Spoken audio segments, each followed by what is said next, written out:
Hi everyone. Today's video is a quick wanted to tip about something that you need to be aware of if you're using a passport to travel to your cruise, on your cruise, and so forth.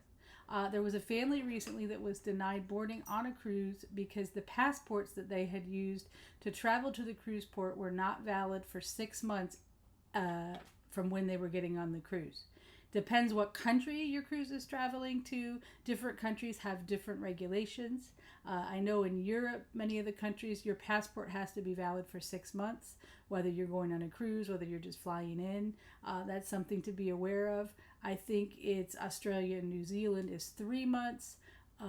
Double check this before you rely on that.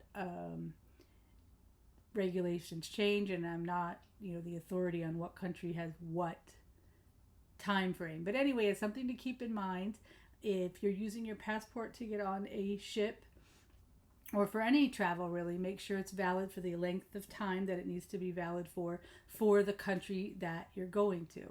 I would still recommend using a passport for the closed loop cruises that go from one port in the US and return to the same, where you are allowed to get on the ship with a birth certificate. If you have a passport that's valid for long enough, I would recommend using that because in case something happens and you do have to be evacuated off the ship, or something happens and the ship breaks down and you're in another country at that time, if you don't have your passport, you're going to have a harder time getting home.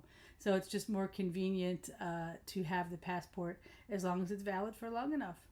Okay, so that's the tip that I have for you today. I hope you have a good weekend and happy cruising, everyone.